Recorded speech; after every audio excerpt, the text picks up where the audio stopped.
Coffee with Kay, where we're going to make sure the coffee is always served strong, but it's also going to come with a side of truth, and that's truth with a capital T.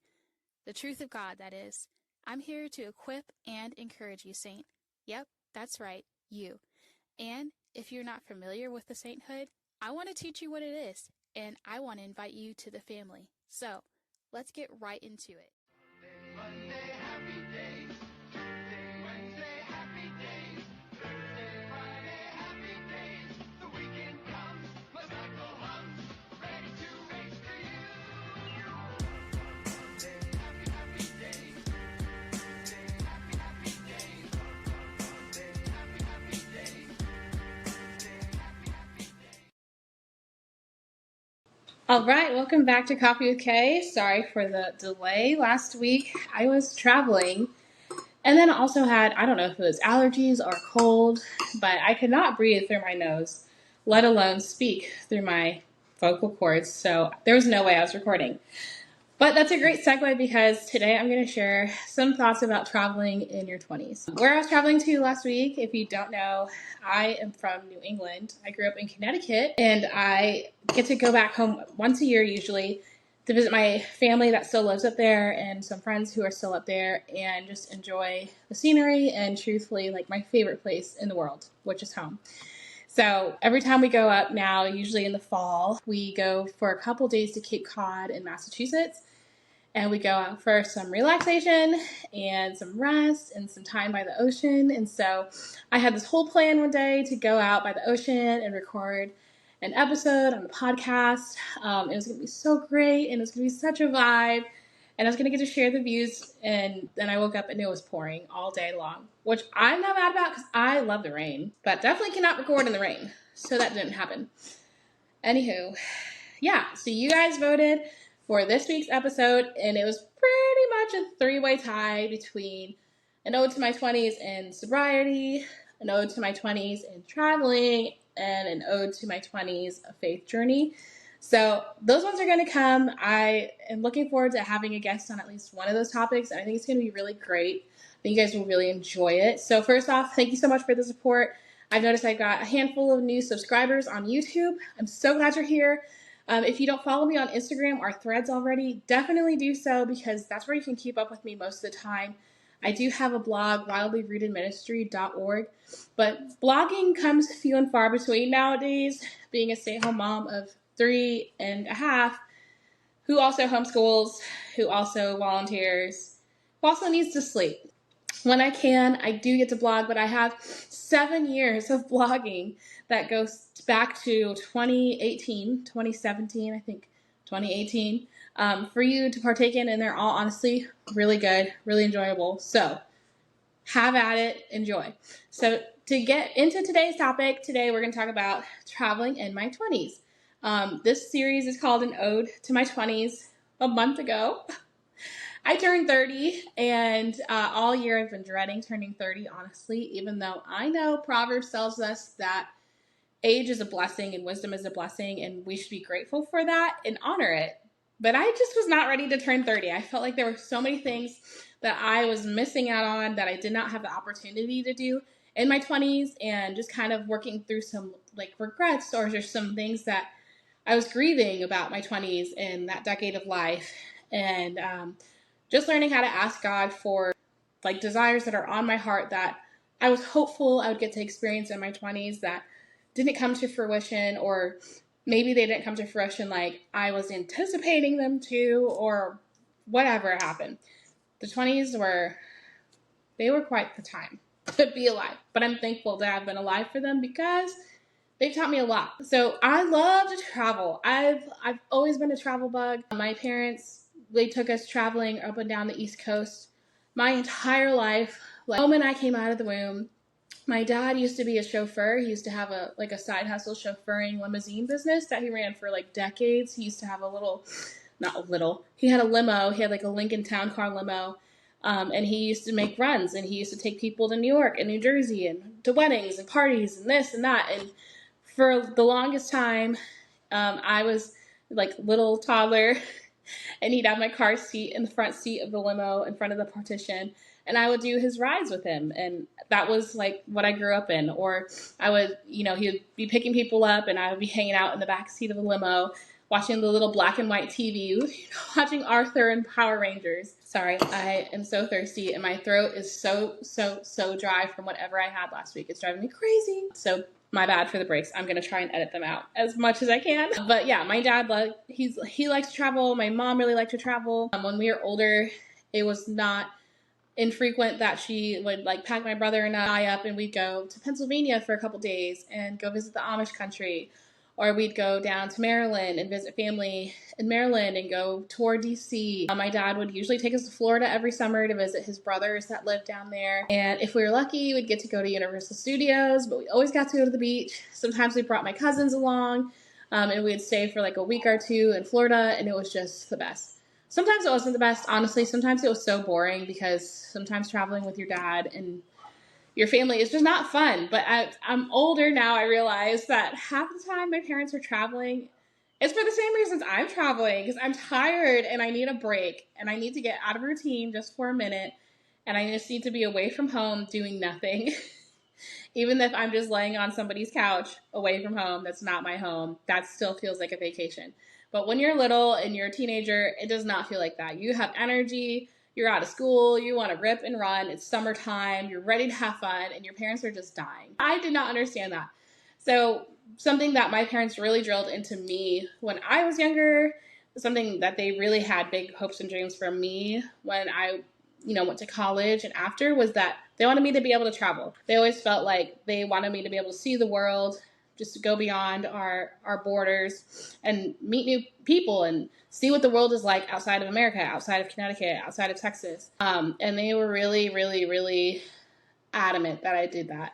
Not that I was complaining, but to a point sometimes where I felt like that's not all there is to life. It's okay to settle down and it's okay to, not be independent and just be a nomad. And I also now realize in my 30s, reflecting on who I am and my life, just kind of my personality, my traits, my wants and my desires, I kind of feel like I'm naturally nomadic at heart already, where staying still is already kind of impossible for me. I like to move. I always have this inherent feeling that my life is so short, which it is, because compared to eternity in heaven with God, this is a blip. It's going to be over in a minute, even though it feels like forever right now. It is nothing in comparison to eternity. It is barely a grain of sand in comparison to eternity in heaven with God, which is why our salvation is so important.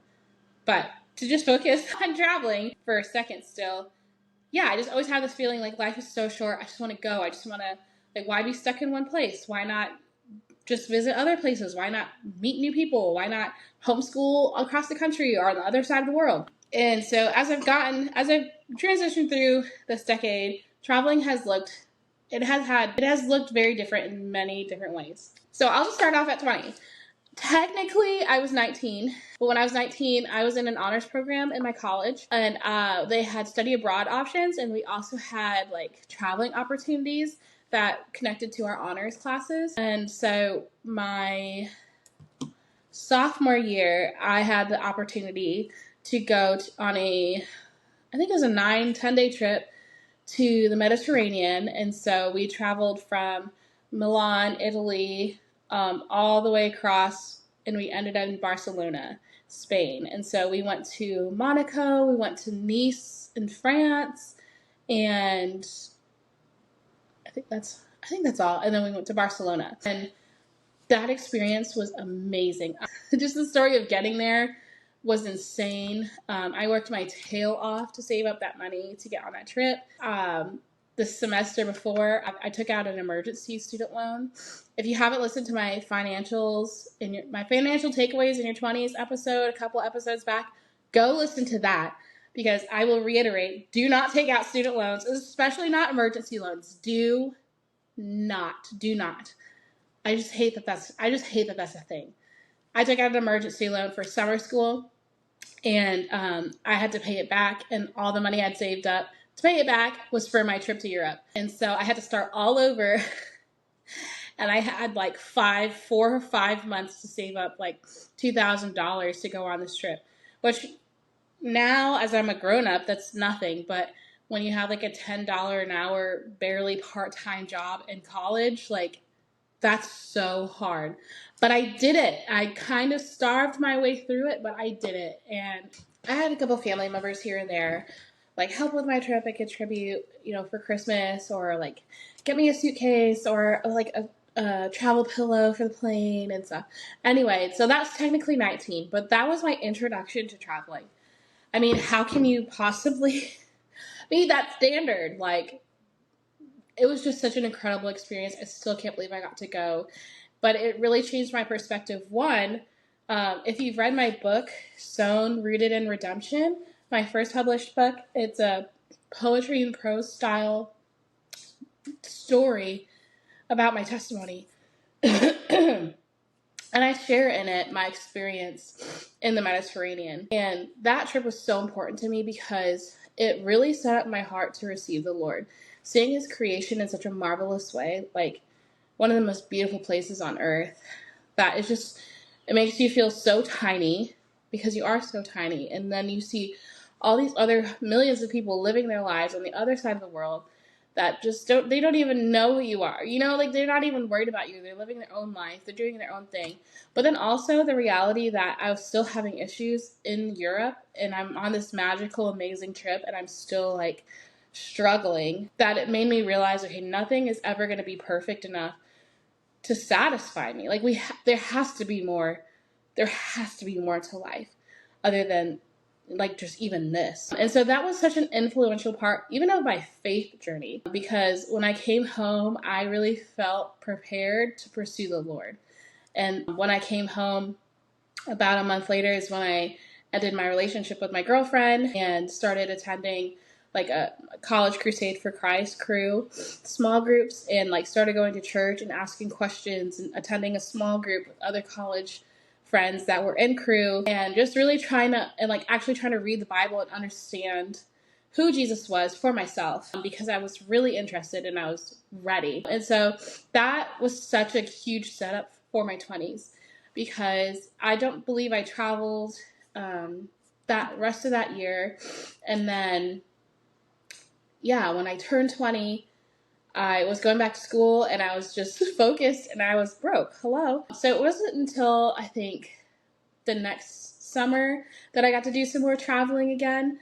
And those opportunities are really fun. So my mom, she had started doing like little family vacations again. And so she took my brother and I to the Grand Canyon, which was amazing. We've always wanted to go, and it was just really generous that she took us. And so we went during the summer. It was June. I had just gotten engaged to my husband, who's still my husband. And we went to the Grand Canyon, and it was beautiful. I had also just been saved. And so just seeing God's creation and his glory in such a new light was just jaw-dropping. Well, I hadn't just been saved. I'd been saved for about a year. And so I was still kind of that overzealous young 20s Christian. And I remember that trip was really difficult because my family, like my mom, had a lot of questions about my faith and kind of like criticisms about it because, like I've mentioned so many times before, I had made such a drastic 180 switch. Like, it was just kind of like, who are you? Like, this can't be real. Like, nobody does this for no reason or just for Jesus. Like, who are you trying to impress? Because I was just so out of control and rebellious and insane. And I remember we had some really like tough conversations, and I also just believe that I was very overzealous. I think a lot of new believers are incredibly overzealous and have like zero humility for the first couple years. So I'm sorry. I don't want to cloak everybody into that category, but most new believers really are. And so if you hear this, please just be humble, receive it kindly, knowing that I've been there, I've done that, and it's not helpful. You're not going to reach your friends like that. Some of them will. The Lord will use everything for his glory, but you can also avoid that hard path, just saying. So I remember that was a difficult trip, even though it was really, really beautiful. And also, like, I had just gotten engaged, maybe like a couple days before the trip. So I didn't really have a lot of time to hang out with my new fiance, which is also going to be the theme of our entire engagement. The whole 7 months, we ended up having a long distance engagement, which was great. It was really great. Honestly, we needed it. But it would have been nice to have him there with me. But it just made it more excitable to think about what was to come after our marriage and getting to travel with him and realizing too, like I said, I've always had that nomadic, independent spirit, and now I'm like, this gets even better. Just to have this longing to do this with somebody that I really love, and just also confirmation, like I really want to spend my life with this person. Like my life is better when they're around, and I want them around for everything. I want to experience everything with them. So hopefully we'll get to go to the Grand Canyon sometime soon, in my 30s with our kids, and get to show them the amazing, amazing creation that God has orchestrated in those canyons in Arizona. It's just, again, I felt petite and minute in the Mediterranean Sea. I felt petite and minute in the Grand Canyon. Also scared the crap out of me because I don't like heights. And they're just so massive and expansive. And it's just like, how is something that big, like right there? Like I still can't wrap my head around it.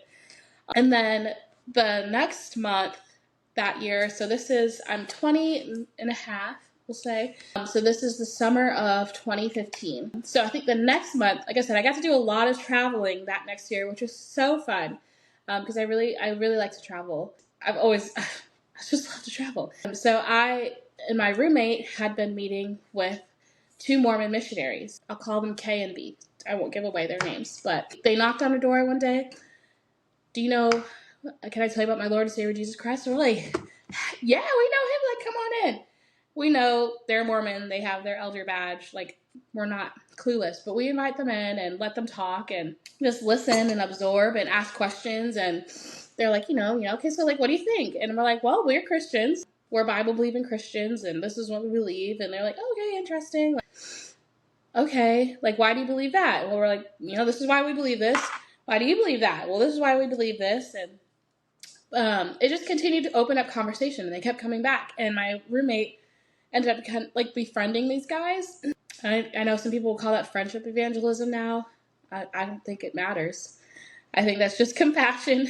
Best way to spread the gospel is through love and friendship. So friendship evangelism it is. And they would invite us to their temple for potluck and game night. And so we'd go to the temple and go hang out. We went to the temple once and we met with, I don't know what you call I know it's not a priest. I know it's not a pastor, but the head Mormon guy at the local temple. We went and had a sit down meeting with him and just asked the truth, shared the gospel. And so those friends, one of them got married, Kay got married, and he invited my roommate and I to his wedding in Utah.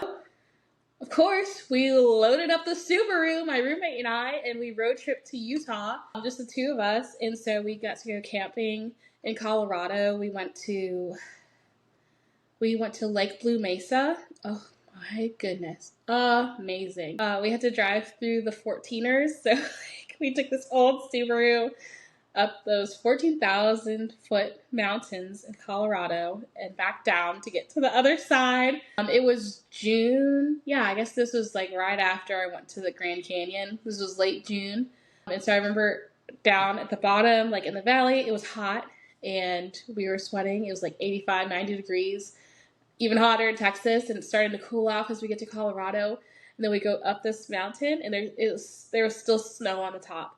And we let the windows down, and it was cold. It was 40, 50 degrees, and we were just this is so cool. But get down the mountain. And then we got to Utah, and it was flaming hot. So we went to Salt Lake City. We camped along the way. We camped in Colorado. We got a hotel in Utah. I think we camped on the way back. And that was such a cool trip. It was a really sweet time with this old best friend of mine. Because we just got to grow together even more. We were really, really close, and also just experiencing a Mormon wedding. So clearly we didn't go into the temple because we're not Mormons, and so we can't go in the temple. But what Mormons usually do if they're having a Mormon wedding, commonly, is they go get sealed in the temple, and if you're Mormon, you can go to the sealing And then they have a reception, like an American reception after. And it was really beautiful.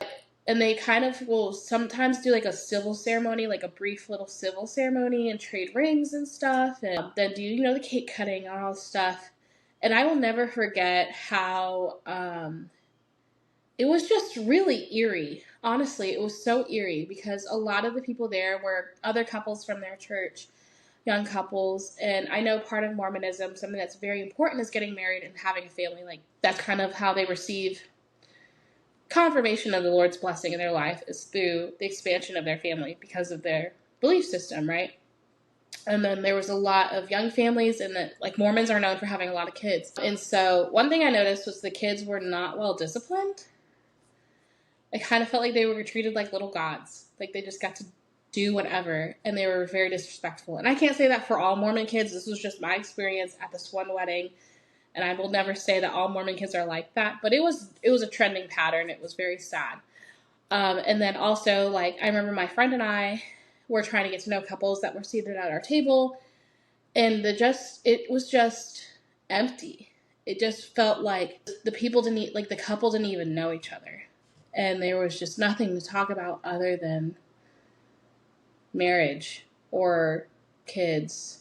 Like, they just didn't, like, it was just a very weird interaction. And again, that was 10 years ago, and it still stuck with me because it was just kind of haunting. The people, they were just beautiful people. Like, I don't know how people from Utah are so gorgeous. They're just so gorgeous, but you could just see they just felt spiritless. Like, there was no gumption. There was no passion. And it was kind of sad. And so that was really strange. Just kind of going through the motions. So that was that experience. And I came back into my senior year of college. And so that was a really fun summer of traveling. And I also felt like that was like the way to travel in college. Like, you're supposed to road trip. You're supposed to go and camp on the side of a mountain because you're so poor. Like, you're just trying to get to where you're going. All through college, I would go back home to Connecticut, usually during Thanksgiving, because that's when it was the cheapest to get up there. And I would stay for Thanksgiving break with my dad and have Thanksgiving with my dad and cook and see my family and try and get my family together and then come home. And that was always just a perfect time away. And I was usually sleeping. It was great. And then on spring breaks, so all through college, actually I did this every spring break. I would plan a camping trip because I didn't have money to go like to South Padre Island or Corpus Christi and go party like the frat kids did. But I also really had this strange conviction, even when I was not a believer, that was not a good idea. Like, I grew up with MTV Spring Break, and I remember I used to, like, sneak it in and, like, sneak watch it. And this was horrible because I was, like, in elementary school and middle school, and we had no business watching that, and I cannot believe that used to be on TV. I remember they would have, like, the whipped cream contests on MTV. What were we doing? What were they doing? Like, why were they... And it's like, these are kids. These are college-age young adults or older teenagers. Like, that is so weird. So I was like, I will never be that kind of kid. That's crazy. I'm not doing that. Nor can I afford it. So I would plan yearly camping trips. And we would go up to Oklahoma usually. It's about a 2-hour drive. And Oklahoma is really gorgeous. And we would go camping for 2 nights and 3 days. And so my senior year clearly was our last camping trip. And my junior year, those were my last 2 camping trips. And so, yeah, I'm pretty sure we did it when I got married, because I got married halfway through my senior year of college. And I'm pretty sure we did one last camping trip, if I recall correctly, up in Oklahoma. And so that was always just a really fun time too. I don't camp anymore. You will not find me camping. I do not do it. My back does not do it. We used to camp early in our marriage before we had money to do anything else, and we just wanted to break. And then I think I had our first baby, and I was like, yeah, we're done. We tried to go camping. I think we actually had 2 kids, and maybe 1 and 2 or 2 and 3 years old. And it was horrible. It was a mess. It was so bad. And I was like, yeah, we're done with that. You can take me to a cabin. I'll do that, but I'm not camping anymore. So I don't do that anymore, but that's what we did in college. So yeah, now we're at the end of college, and yay, you finished college. You're supposed to get the slam dunk job, finally start making some money. It's just great. And that's not how my life went whatsoever. Again, listen to the financial takeaways episode in my 20s and you'll understand more of that story. So we got married, again, halfway through my senior year. We paid for our own wedding. We paid for our own honeymoon. We saved up and we did not splurge. It was a very, very affordable wedding, very, very affordable honeymoon. So we went to Costa Rica, and it was sweet because my husband planned it. I planned most of the wedding, and he planned the honeymoon. So we went to Costa Rica for I think 9 days. My husband had done language school in Costa Rica in college, and so he's always really loved it. I had never been, and it was so cool until we caught bacterial infections because we accidentally drank some ice. And so we enjoyed approximately 3 days of our honeymoon. We also missed our first flight to Costa Rica and got stranded in Houston because I accidentally sent the passports back to our apartment with my wedding dress. And so the friend that I went to that Mormon wedding with, she and her mom actually drove down from North Texas to Houston to bring us our passports so that we could get a new flight to Costa Rica and still go on our honeymoon, which was still just the kindest thing. I miss that friend so much. That's a story for another time. Anyway, so we went to Costa Rica and it was beautiful. We want to go back so bad. We haven't been back since our honeymoon. And especially because our honeymoon was so bad because we got so sick. But yeah, we got to go. We went to the jungle, went to the San Jose beach. We went to the beach and then we got sick. We stayed in a condo, like a early version of Airbnb kind of condo. And so we had our own space and it was really, really cute. It was just like this private little condo resort. It was beautiful. So we really want to go back and re-explore Costa Rica. One, on the little bit higher of a budget, and two, prepared to get sick, and also trying our darndest to not get sick because that was the worst stomach bug I've ever had in my life. And so that was the next time I got to travel. I remember after we got married, I was still in school, and then I had a really busy internship, and then my husband went back to school, and our schedules were flipped. And so we had maybe a couple hours during a week during a day that we got to see each other.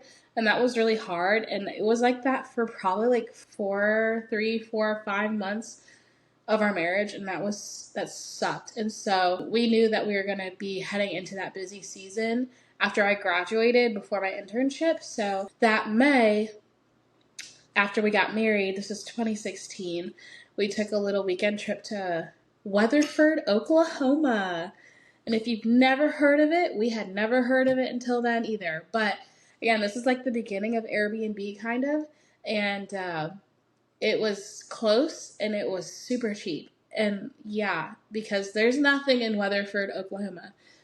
But did you know that Oklahoma has the most astronauts from any state? I think even that have been to the moon. There's 9 astronauts from Oklahoma that have been part of the space program out of all 50 states from Oklahoma. So they had this big space museum, and we went to that, and we learned all this stuff about space and saw all these artifacts. And yeah, I know there's so many various opinions about space and the moon. I'm not even going to get into that because I don't even know what to believe anymore. I don't care. I just know what I see, and I'm going to go by that. And I think space stuff is cool. So whatever. I don't care. And that was really fun. It was a really budget trip. I remember that Airbnb was, what do you call those? A mock home. There we go. It was a mock home for home builders. And so they had this house staged in this new subdivision they were building. And on the weekends, they rented it out because there's nobody working there. And that was really cool. And it was just a cute little romantic weekend before we headed into that season where we never saw each other. And that was really hard, but it was really fun. And so then when I completed my internship, and I think my husband was off for summer break or something, we took a trip to New Orleans, and my mom flew out and met us in New Orleans. So this is the end of summer 2016. No, actually this was September 2016 because my internship extended beyond the summer. Horrible internship. Not a good experience. And so it was really hard and it was not a good experience. And I was ready to get a break. And so I remember the last day of my internship, my husband picked me up, and we had our puppy with us, and we drove to New Orleans, and we went there for a couple days. I have my mom's family is originally from New Orleans. Hunter had never been. That's my husband, Hunter. And so we went to go visit some family, and my mom came out with us, and that was really fun. And I found a food tour on Groupon. So it was like a walking food tour through like historical restaurants. And, of course, we got some beignets, and what else did we do? I don't remember. It was a while ago. But that was really fun. That was a really sweet memory. It was a fun experience. It was a fun and a funny experience for Hunter too. And so let's see. Yeah, we're at the end of 2016, and then the end of that year, about a year after we got married, we went back to Connecticut for the first time since we'd been married. And that trip was so special. That was December, and so we went. At the time, my dad's house didn't have room for guests and stuff, and so we found this Airbnb. It was this older lady. I remember she was a principal at an elementary school or middle school or something, and she had this gorgeous house not far from my dad's town, my hometown, and the bottom floor had been converted to a little apartment. And it was winter and it was snowing, so I took him to Northampton in Massachusetts, which is like this funky little town. And it was just so dreamy. And so I actually have photos of all these trips on my Instagram. You're going to have to scroll, because this was 8 years ago. But it was just so sweet. And it was such a beautiful time. And it's Christmas in Connecticut. It's not the Swiss Alps, but it's up there. That's also when we conceived our first baby, and that was really special. We got locked outside of that apartment one night. They had a hot tub. And so, of course, it's hot tub and snow. Come on, what's better than that? But we locked ourselves out, and so we were naked and in the snow and had to get the lady to come on in.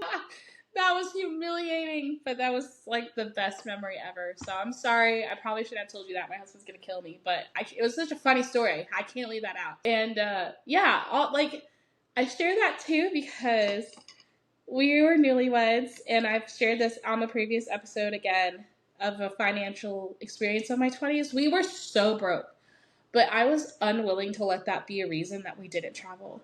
And we didn't have credit cards yet. That came on a little later, unfortunately, but we really didn't even travel with credit cards. We just scrounged up whatever we could, and usually we just got to go to Connecticut and maybe go camping or something, and then my husband's family would go on a family trip and we got to go along with them.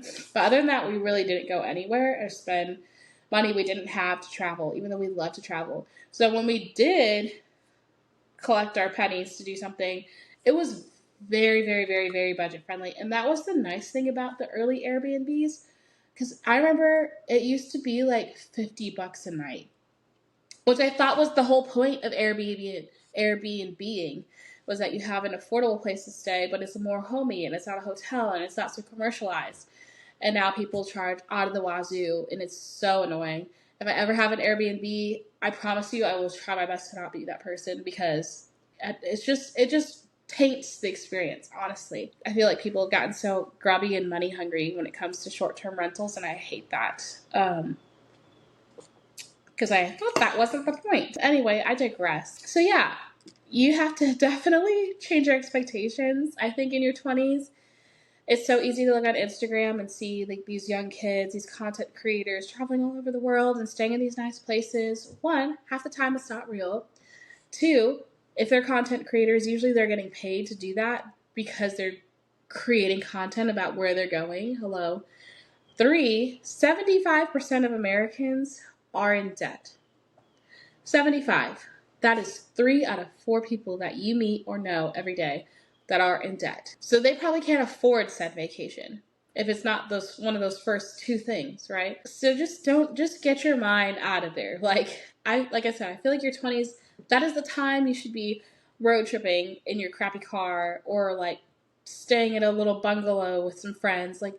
That's the time to have those experiences. That's what you can afford. Usually that's realistic. And if you love traveling that much, then do what you can to do what you love, right? So for the next couple of years in our marriage, yeah, we had a baby after our first year. He came late 2017. So we did take a little baby moon. I remember we went to Austin for a couple days, and again, there was this little funky house that was like dirt cheap. So we stayed at that little funky house and just went to the state capitol. And we had some friends down there, and he gave us a list of like some of the best places to eat. And so we went down to those places, and it was so good. It was so fun. Austin used to be more affordable, one, and less weird. I mean, it's always been kind of weird, but now it's like really weird where it's like I don't even feel comfortable being in Austin anymore. Like, I don't ever feel like the desire to go. But it used to be fun. And when you were younger, like, it used to really be a cool and hip place. But I don't feel that way about it anymore. You're not going to find me in Austin. I don't have time for that. So we did that for our baby moon, and that was so cute. We went to the river under the spring, and that was nice because I was so pregnant and it was so hot. So I just like sat in that water and it was freezing. So there were a lot of really cheap things to do in Austin to keep it affordable. But after we had our son, we went back to Connecticut when he was about 4 or 5 months old to visit my dad. And we stayed in another really cheap like basement Airbnb that was also so cute. And it was snowing, and we made a lot of memories there that time. We just kept it really affordable. And we usually would rent a car. Now we bought a car in Connecticut from a neighbor that passed away. And so it's just this old SUV that was in great condition. And it fits our family, and it saves us so much money. And that's how we afford to travel when we're in Connecticut. We usually stay with my dad and then go to Cape Cod for a couple days. And it's off season in Cape Cod, so the Airbnbs are like half the price. So also travel during off seasons when things are not so expensive and like prices are not surging because people are not there. So yeah, the remainder of our marriage, like Connecticut was a staple. That was kind of my thing. Like, I get to see my family once a year. Please don't take that from me. Like, even if we're in debt, even if we're struggling, if we can just make this one thing happen. And there's maybe been 1 or 2 years that we didn't go for whatever reason, but I don't really think we've missed a year since we've been married, which is a blessing I'm really grateful for. I love Connecticut. It's my favorite place in the world. If I ever just disappear and fall off the face of the earth, I've probably adopted a new identity and living in upstate Connecticut. But I shouldn't have told you that because now my secret's out. Don't come looking for me. But some other really fun trips that we got to take in my 20s once we got married. Like I said, my husband's family. By gray sky, hello blue. There's nothing can hold me. There's nothing can hold me. By gray sky, hello blue. There's nothing can hold me when I hold you. By gray sky, hello.